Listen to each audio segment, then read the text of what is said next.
Welcome back, you guys. Welcome back to another episode of It Ends With Us. I am your host, Brittany Wilder, and I help divorced women reclaim their identity and rise again in their peace, their confidence, and their divine power. And you guys, I am so excited about my guest here today. She is just a force to be reckoned with. I love her energy, her spirit. And I'm going to allow her to introduce herself. So go ahead, Miss Khadijah, let them know who you are. Hey everyone, my name is Khadijah. You can call me Khadijah Abdul-Azeez, or you can shorten it to Khadijah Aziz, whichever you prefer. A little bit about myself. I am from Georgia. I was born and raised here. I am an author, a speaker, and a coach. I'm also a certified peer specialist, which is someone with lived experience in mental health, has a diagnosis, and now counsel other people through their experience and just gain hope. I help women heal their childhood trauma, and that's through different techniques, whether that's talk therapy. I'm getting into DBT skills, so that's dialectical therapy. What else? I work for 988, and that's a crisis hotline. So I do a lot of counseling every single day on just a day-to-day basis. And overall, I would say I love to have fun. I love to tap into music too. I love to have fun. I love to dance. I love to sing. And overall, I just have a good freaking time. That's right. I ain't mad at it, honey. Welcome, Khadijah. Everybody, welcome to this episode of It Ends With Us. And you guys know that this podcast is simply about breaking down generational curses, right? We are generational curse breakers. We saw some things in our family. What is a generational curse? We talk about those habits, those mindsets, those behaviors, those negative things that are going on in our families with different members that continue to go on and on and on for each generation and generation until somebody like me and Khadijah step up and decide that we're going to have it stop right here. It ends with us. It's not going to go on to our children. It stops right here and right now. So Right. we're going to jump right into these questions. Let's do Okay. Okay. So, Khadijah, what is a generational curse, a cycle, a habit, a pattern that you notice you had to break? Well, I would have to say, and I wrote down some things that I saw I remember, but one of the things that I feel like I did a lot and I knew that I was doing was silencing myself. So I just shut down. I stopped telling people how I truly felt, stopped sharing my opinions about anything, and whether that was religion, whether that was about life in general, like the wisdom that I knew I had within, I just shut down. I just didn't share. So I silenced myself. I'm shrinking. Definitely hiding my emotions was a really big one too, because we did not express ourselves. Even when I was hurting, like we didn't express how we truly felt. We just kind of just swept it under the rug and everybody just moved past. Or even if something happened, like if there was confrontation, we didn't talk about it. It was just kind of like, we'll wait it out and then we'll just be cool afterwards. So it was still always things that I didn't even know how to communicate properly, just because that was one of the ways we communicated. Um, and so, yeah, so I just feel like that carried on into it could have carried on into my life if I didn't stop it and say, you know what, I'm not silencing myself no more. I'm not being ashamed of when I am feeling hurt, when I'm feeling afraid, when I'm feeling scared, whatever the case may be, I'm not feeling afraid no more. And I share that with people, mostly I would say it's still hard to share that with family, just because I know how they grew up and everybody may not be on the same page as me, because I know we all grew up in the same environment. So I can't expect them to just be like, okay, well, I'm healed or I'm better now, like me. So they have their own timeline as well. So it is kind of still hard to open up to some family members and just cry with them or release that energy. But that's okay. I do it with people that I know are supportive to me. So whether it's friends, coaches, counselors, stuff like that, I still let myself open up and be that person. That's so good. Like just all the different nuggets that you just said about how you're raised in your family and you guys didn't were able to talk about your emotions openly and when you don't do that often, you just kind of just continue on, right? Mm-hmm. But I love that you're like, but now I'm not silencing for nothing, nobody, honey. I love it. Exactly, I love exactly. it. So, and I know you said if I hadn't stopped it. Now, I always ask about how you saw it possibly showing up in your life. Like, what did that pattern look like showing up in your life before you were like, cut it down? It's not happening right here. Was there a moment of realization or like a moment, like, oh no, like we're stopping right here, that caused you to stop this generational curse before it, happening in your life and it, causing Rick and havoc and all that, all the things that a generational curse does, right? I wanted to say the turning point for me is when I got diagnosed with bipolar, and I started really digging deeper into what trauma meant and how that could have affected the way my brain was functioning as well.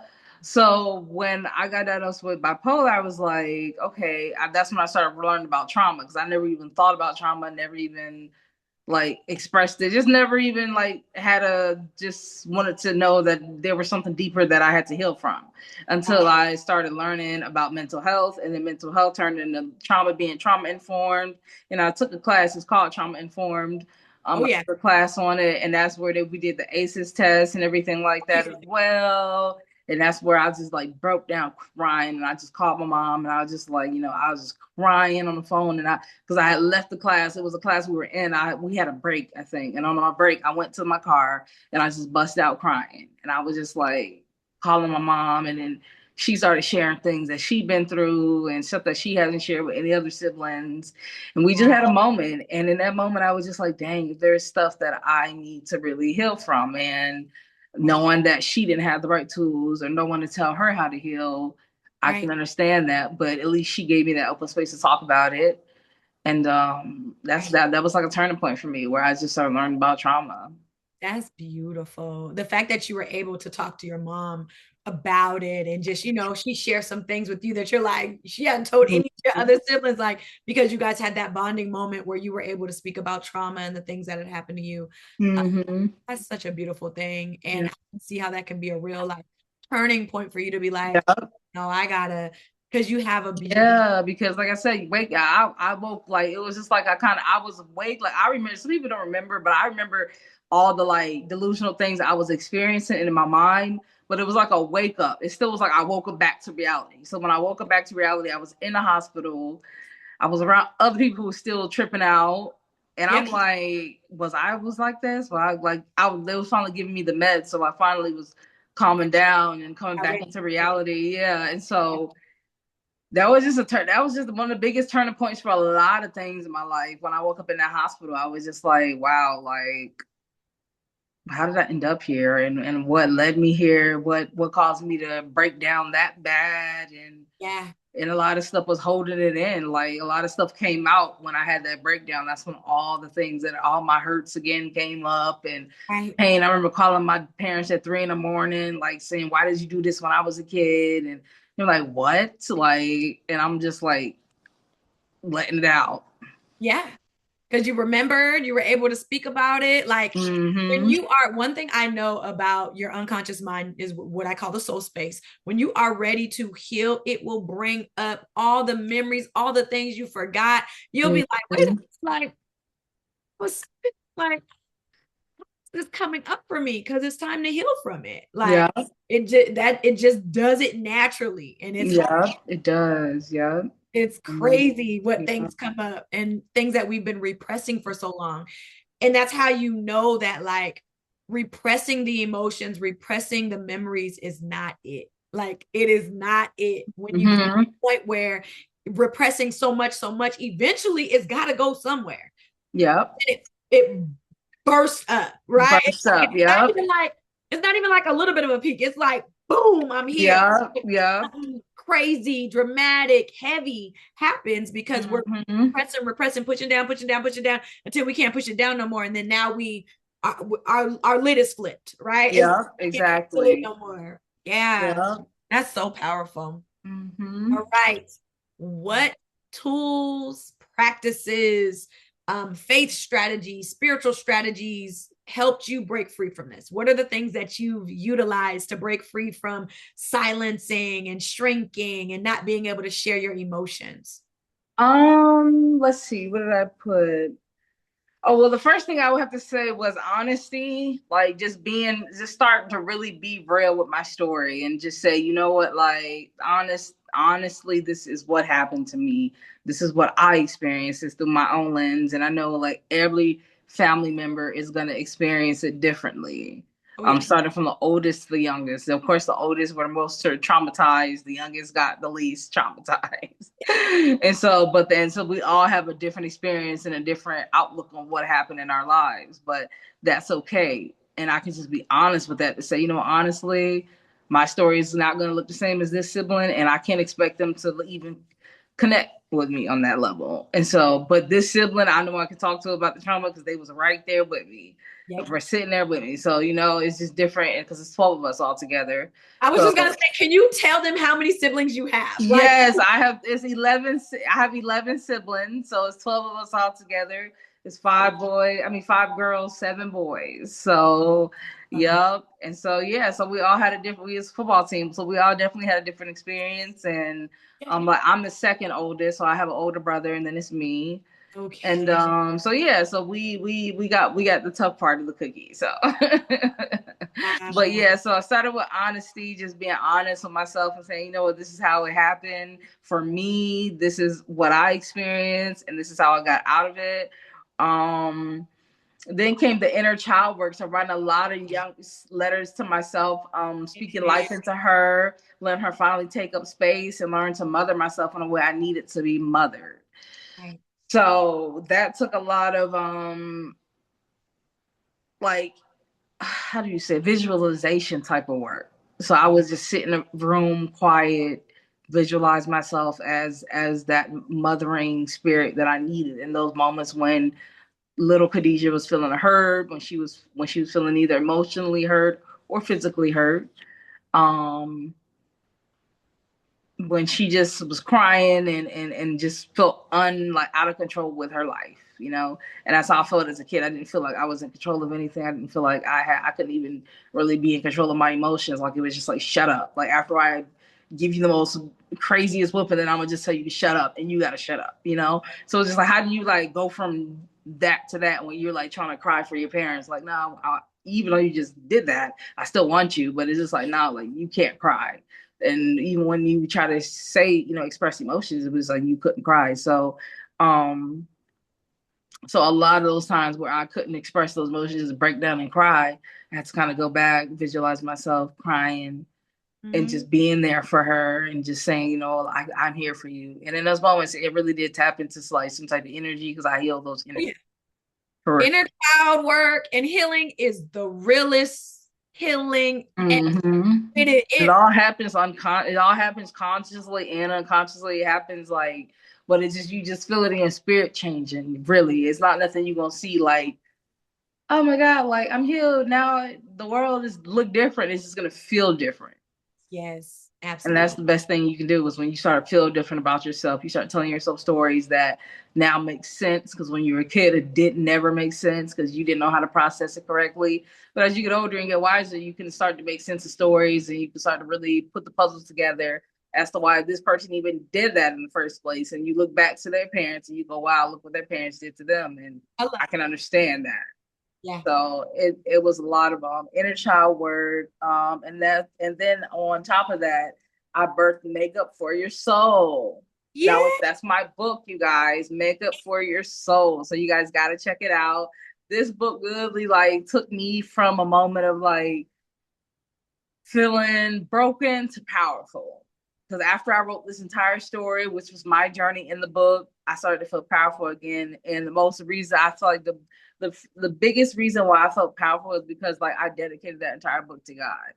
I said, because you got me through these struggles, because you got me through this pain, and because I turned my back on him at a point when I was like, I would say 18. I was like, you know what, I don't want to follow no religion. I just didn't really say it, but my actions were showing it. I Right. wasn't following nothing. I wasn't worried about praying. I wasn't calling on God because at that moment I thought he was more like a tyrant.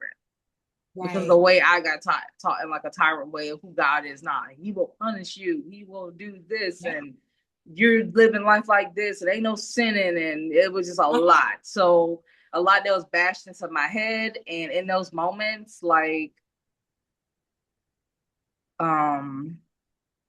then I forgot I was about to say. Hello, need a little bit of water, and I hope we got time because just let me know if I'm talking a little too much. You are good. No, go ahead and let it flow. What Okay. you're it's resonating. It's resonating with me a lot, especially with the I have a lot of religious hurt, a lot of church hurt, right? Mm-hmm.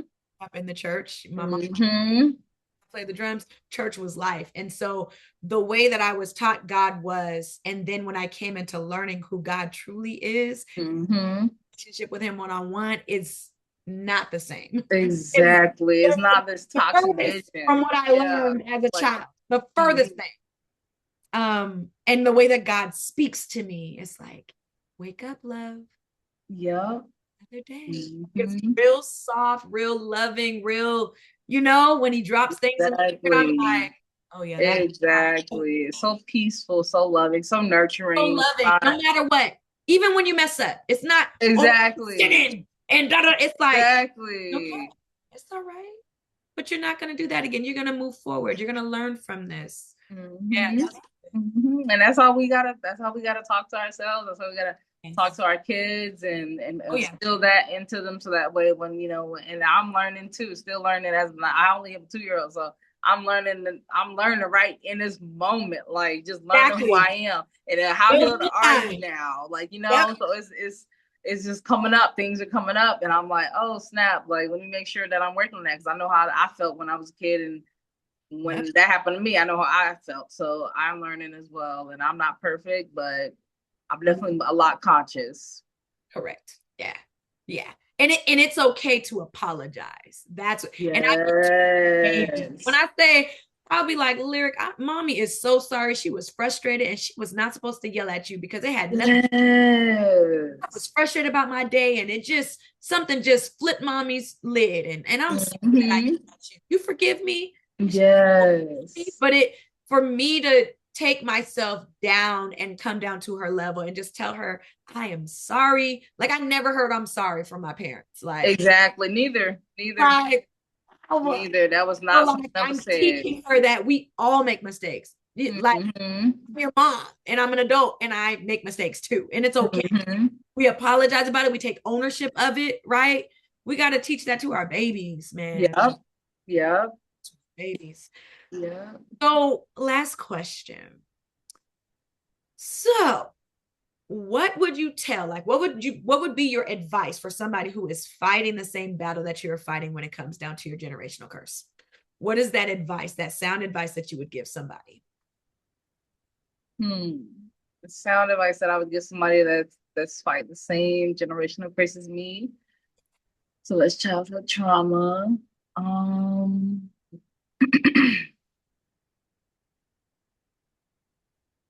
I would say like the moment you make a decision to be in control, you're in control now. Because not being in control of just your environment as a child could just be traumatic alone. Oh, yeah. Just feeling like the up and downs, the yelling and screaming, the confrontation, you hiding away in your room all day because you're afraid, or this person come home and you running upstairs because you're not greeting this person when they come home, you running when they come home. You know what I mean? So it's just like you take that with you, as you can take that with you as an adult. You don't feel safe, you run from people, um and like I said, you just don't feel like you're in control of your life. So the moment you decide that, you know what, that little girl she's back in control, and it starts today. And it doesn't mean your life, you wasted so many of your, like, doesn't mean that just because your childhood wasn't good doesn't mean your adulthood can't be your childhood. You know what I mean? Like it can still, your adulthood can still be your child. You can still do all the fun things that you wanted to do. You can love on people how you wanted to be loved. They can love you. You can have fun. I feel like it's even more better being an adult. A lot of people say they'd rather be a child, but honestly, from the way I was raised and now going into an adult, like I'm my complete self. Yeah. So now I'm my complete self, and I'm working on that. And I'm to be my full self compared to when I was a kid, and I wasn't my complete self because of things that happened. So just know that you just have that split second decision to say, you know what, now I'm in control. And once you make that decision, life is going to start testing you with things that it's going to start bringing up things that you need to heal from. And you just acknowledge them, work on them, get coaches like me or Brittany or anybody. Sorry, I'm getting a call. Let me see, that's a voicemail. Yeah. Or anybody who you feel like you connect with, get a coach, work with them one on one, and just heal that childhood trauma. That's it. Well, Khadijah, thank you for being on. Please, please, please let everybody know how they can get in touch with you. What do you have coming up? Any events, any things like that? Please let them know so they can get in touch with you. Yes. So of course you guys can always get in touch with me on Instagram, which is Khadi Khadii_AA, or TikTok, which is Khadijah Aziz. So that's Khadijah. No underscore, just Aziz, Azeez.